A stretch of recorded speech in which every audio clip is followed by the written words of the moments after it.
A new report says rent is now nearly unaffordable in most Canadian cities for people earning minimum wage.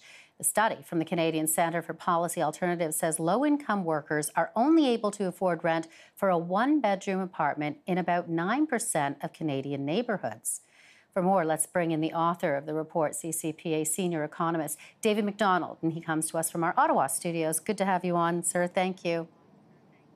Thanks for having me. So tell me a little bit more about this. So for people, you looked at almost 800 neighbourhoods across the country. So for people making minimum, what did you find in terms of what they could afford, or better put, couldn't?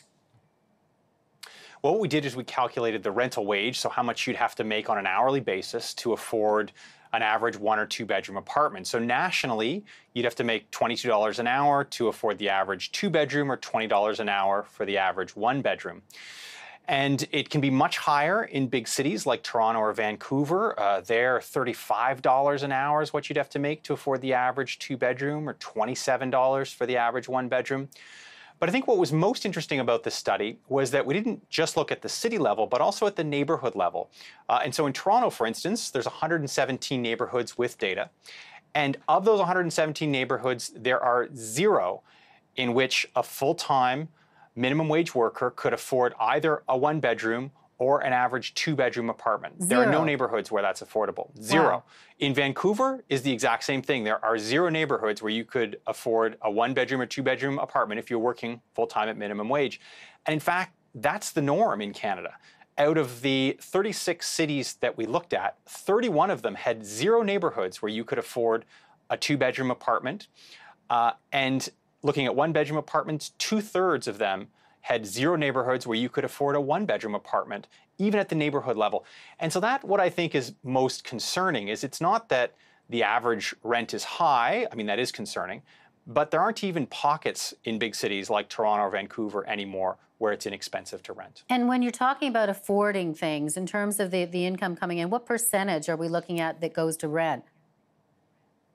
Well, we're using CMHC's core housing need definition of 30%. And so what's often happening, of course, is that people are obviously renting in Toronto and Vancouver and so on. And how they're doing that and not making $35 an hour is they live with roommates.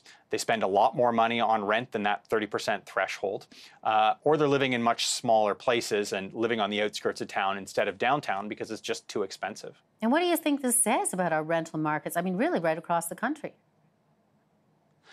Well, when we think of housing affordability, and we hear that in government documents and budgets and so on, what that often means is the ease with which people can buy houses and therefore, have a house that way through the real estate markets. We often forget that 1/3 of Canadian families rent. And we often provide much less attention to the rising costs of renting, which have also been going up since 2000. It's not just on the real estate side of buying houses, it's also on the renting side that we've seen an increase in costs. And so I hope that this provides potentially more attention to the issue of the 1/3 of Canadians who rent and their high costs as well. CCPA Senior Economist David Macdonald, thank you. Thanks for having me.